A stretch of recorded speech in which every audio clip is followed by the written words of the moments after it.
This evolution doesn't deserve a spot in my deck, but it might make a good coaster for my drink. Anyways, hi, this is Spade with a random intro and a Pokemon Black and White 2 Wi-Fi battle as usual. So, this time got a UU match here with a team that I got from It's Firefly. Definitely one of my favorite UU teams. You may remember it from some battles ago, but it's basically a team with the that's based around this fine Heracross here on the first spot, and it has a really solid defensive core, and then Nidoking to do some wall breaking, and that's it in a nutshell. My opponent, who is Minor, that's his name, he's got some weird UU pokes plus a Probopass, which kind of seems out of place because there's not really much steals to be trapped in the UU tier, or Probopass doesn't really do well against things like Bronzong, Registeel, or Cobalion even. But I guess it can work. It has the rock steel typing, which is different from the common steel types. But anyways, without further ado, let's jump right into this match. I figured he'd lead with the Frostlash, so I just decided to go with the Heracross, and this one has the Night Slash, so I'm just gonna go for it. Don't want to Stone Edge to miss like usually tends to do. So, and figured he most likely has Focus Sash anyway, so just go for the Night Slash. He actually goes for the Ice Beam as opposed to setting up any hazards or stuff, so yeah, there's that. And it works out pretty nice for me. Except now that he knows I'm Scarfed, he's gonna go into his Probopass and set up his Stealth Rocks as I switch into my Nidoking. And he doesn't really have any levitators, everything on his team is grounded, so I'm free to just go for the Earth Power, and it should do a decent chunk to basically anything on his team. So yeah, just gonna go for it. He goes into his Dusclops, and the Earth Power does look like a 3-hit KO, so I'm just gonna go for it because the worst thing he can do is Pain Splits, and you know, that wouldn't be too bad, so figured I might as well go for it. And he may predict me to switch out and go for something weird like he kind of does, because he goes for the Will-O-Wisp, which misses, which wouldn't, to be honest, matter like too much because I'm a special attacker, I guess, in the long run, but we can always argue about stuff. So anyways, in comes the Umbreon, hit that thing with the Earth Power, followed by a Focus Blast, which this Nidoking does carry, and I do score a critical hit, which most definitely mattered, but oh well. Hacks happens, and that's why Nidoking deserves a spot in my team. And in comes the Frostlash, and I need to switch out because I don't want to take an Ice Beam or take him down with the Destiny Bond or whatever he wants to do. And he does go for the Destiny Bonds as I switch into my Blastoise. I'm trying to take him down with the Toxic, so use an indirect way to do that, but he does see that coming. Goes for the Taunt really nicely, and yeah, I can't go for the Toxic, and then I was just, okay, screw this, I'm just gonna take him down. I don't really care about Blastoise that much. It could be useful, but I should still be fine. So, go for the Scald, take out this annoying Frostlash before he's able to set up any spikes or anything like that. So, yeah, down it goes, but down goes my Blastoise as well, which potentially could have been useful, especially against this Sharpedo, because, you know, Blastoise is really a defensive guy. But it's fine, I got Snorlax, so he should be able to take a couple hits from the Sharpedo and KO in return with a couple of Body Slams. Or that's at least the plan, and yeah, he's not life or anything, so the freaking Waterfall looks like to be a 3-hit KO as opposed to a 2-hit KO, and I get the Parahacks with the Body Slam, which is oh so nice. But as instant karma would have it, of course this next Waterfall will flinch my Snorlax, and I'm kind of in a range where Snorlax will be taken out, and I really didn't want to switch into anything else because Sharpedo is quite a powerful Pokemon, so I didn't want anything else to get hit by a powerful Waterfall. So I just decided to let Snorlax take the hits, unfortunately. But oh well, that's karma for you, I guess. But still, because he is paralyzed, my Zapdos is actually still able to outspeed him, even after all the speed boosts that he got. But Parahacks did come into play, and I was able to still outspeed him, take him out with the T-Bolt, so don't need to worry about the Sharpedo anymore. But now in comes the Probopass, and I don't really stand a chance against him because I can't Toxic it, and T-Bolt won't be really doing much of anything, so I'm going to switch out and go into Glider, as he actually goes for the Power Gem, which is an interesting move on Probopass. I just personally usually just use trapping Probopass, so I'm not really even sure what kind of Probopass that is. Some sort of Probopass with support and Power Gem. I guess it's nice for stab and for flying types, but anyways, I'm rambling. U-turn out of there because I'm pretty sure he doesn't want to take an EQ, and he goes into his Hitmontop, which has Intimidate, but then he reveals that he has Fake Out, which is kind of interesting because that's a move that you usually only see on Technitop, because, you know, Fake Out, Mach Punch, Bullet Punch even, and that kind of stuff, but he's defensive. At least he looks to be more defensive, although this Earth Power actually does do a lot of damage to him. And he just goes for the CC, which doesn't really do much of anything. Well, it does like about half, but, you know, after the Fake Out, so, but, you know, it's a resisted hit, so I can easily take that. Just go for the Earth Power again. He kind of has to sack something, and he decides to go into his Dusclops, and so he won't be doing any kind of Pain Split shenanigans or anything else, and yeah, down it goes. But in comes the Probopass, and I was thinking, why would he send this thing out? Because I'm just gonna Earth Power, but it turns out he has 30.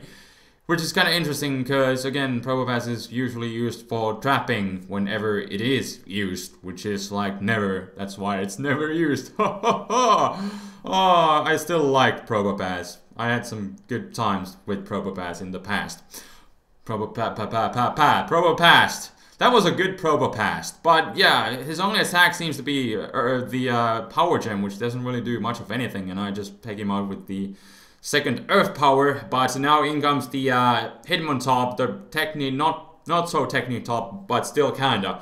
So I know it's gonna Fake Out and possibly even have Sucker Punch. Who knows? At this point, he hasn't revealed his full moveset. But anyways, I got Glider here, so I can easily send it out and basically wall him.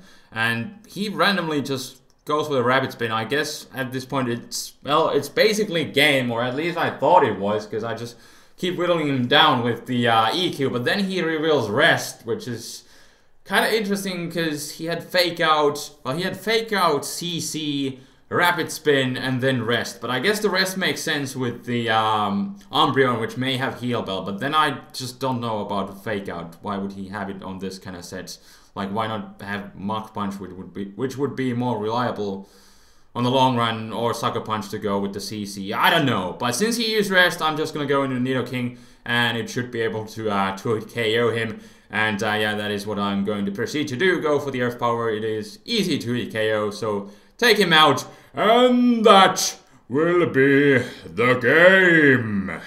And now we're moving to the random topic of the day, which is the new evolution by the name of Nymphia. Or that's at least a Japanese name.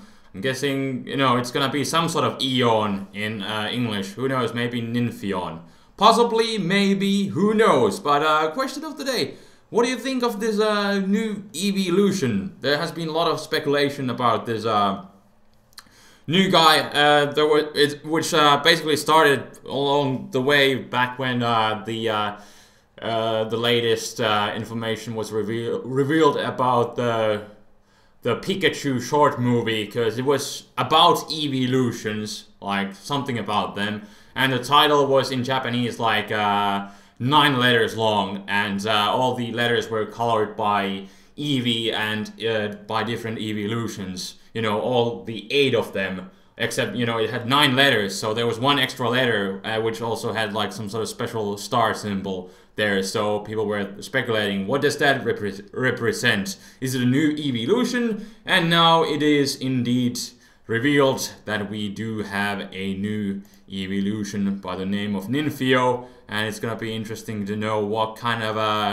typing it has, and because it's like pink, like you could imagine it definitely like being just normal type, and the fact that they didn't release new evolutions in pairs like they usually do, that might mean that it's like a special Eevee that just evolves into a normal type, which is, you know, obviously Eevee's original type, and, you know, it's, you know, white pink colored like most of the normal types usually are, so it would make sense, although this evolution kind of looks like some sort of mix of Milotic and an Eevee, just by the colors of it and the random tails that it has coming off the back of its head and the neck.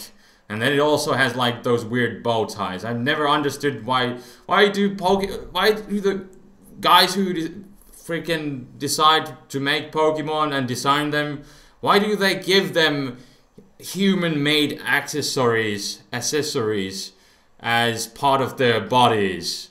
Like, how does it grow a freaking bow tie on its neck and its freaking ear? That's weird. Like, imagine a human who would grow a freaking tie from his neck. That would be... But I don't know. We shouldn't criticize Pokemon because Pokemon doesn't make any kind of sense. It's Pokemon. It should be clear at this point, even to me. But yeah, that's just one of my pet peeves, or like pet hates, like Pokemon with human accessories.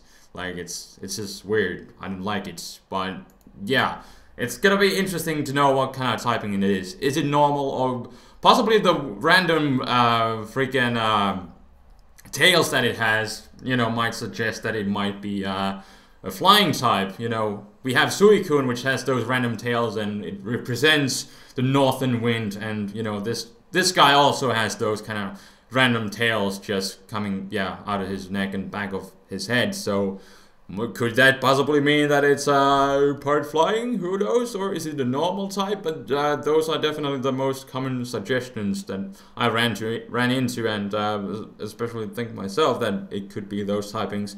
But you are free to leave your comments below. And yeah, as a question of the day, you know, leave your thoughts about this new evolution Ninfio, and what typing do you think it's going to be? Maybe normal, maybe flying, maybe something else, dragon maybe, who knows?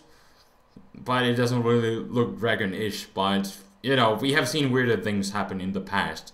And maybe it's dual typing, who knows? Maybe it has multi-type, maybe it has several types, maybe it's a weird evolution that can do a bunch of stuff, who knows? But anyways, I'm rambling at this point, so yeah, thank you for listening. My random speculations of this new evolution thing, and leave your comments below, and I will check you guys next time. So thank you for watching. Until then, this is TheFlamingSpade signing out. Peace!